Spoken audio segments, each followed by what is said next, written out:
Now I'd like to recognize my friend, the ranking member of the committee, the gentlewoman from California, for a point of personal privilege. Thank you very much, Mr. Chairman.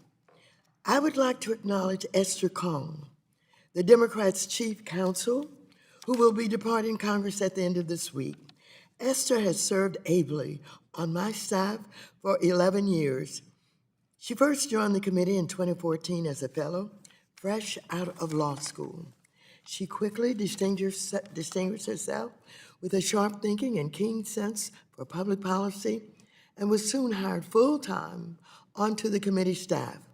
As a staffer covering housing issues, Esther worked on a variety of issues, including the reauthorization of the Native American Housing and Self-Determination Act, the enactment of the Housing Opportunity through Modernization Act, and the reforms to the National Flood Insurance Program.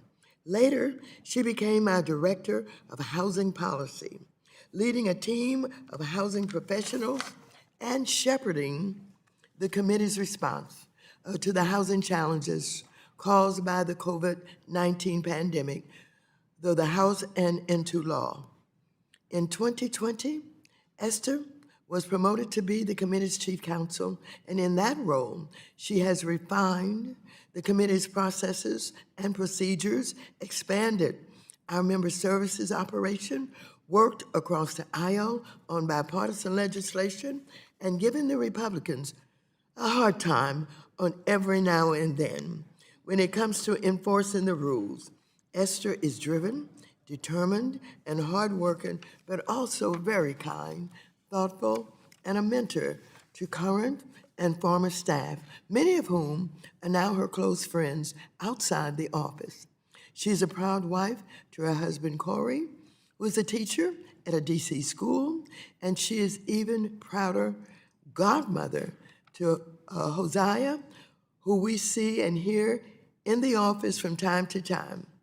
We all are going to miss Esther, and I will miss her smile, her laugh, and her no-sense attitude. All of us are incredibly proud of her and wish her the best as she embarks on this next phase of her life, and thank her for her service. And thank you, Mr. Chairman, and I yield back.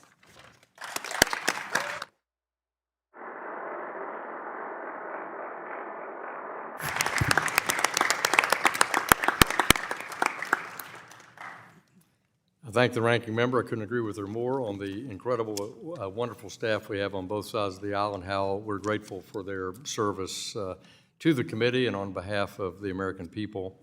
I now recognize the ranking member for 4 minutes for an opening statement. Good morning, everyone. Today we're here to discuss how to strengthen community banks and credit unions, vital institutions that are lifelines for families and small businesses all across the country, particularly in underserved communities. This committee has a long bipartisan track record of supporting all of these community lenders, including during the pandemic by allocating $60 billion for them to deploy emergency loans to small businesses and investing $12 billion to grow minority depository institutions and community development financial institutions, many of which are small banks and credit unions.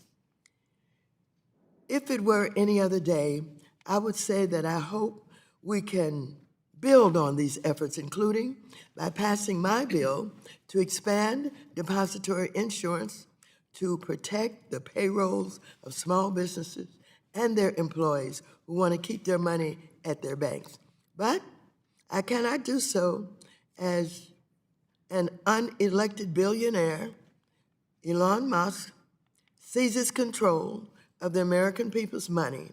Meanwhile, President Trump unlawfully blocks sending money rightfully owed to Americans, imposes new import taxes on Americans and businesses, buying everyday goods, and fires the federal cops that go after everyone from Wall Street executives to violent insurrectionist criminals. Each of Trump's and co-president Musk's actions are designed to cut taxes for billionaires and give corporations free rein to rip off working-class families. If the community banks listening today, if they're listening, they should be worried about what's happening to their customers and small business clients and what they should be doing. Trump is waging a trade war by threatening to tax Americans whenever they buy fruit, vegetables, gas, and even housing. And our small businesses will indeed feel the pain when they buy and sell their products. Even the Wall Street Journal has called Trump's import taxes the dumbest trade war in history. And frankly, I agree. Mr. Chairman, I don't have to tell you who these hardworking people refer to bank with them.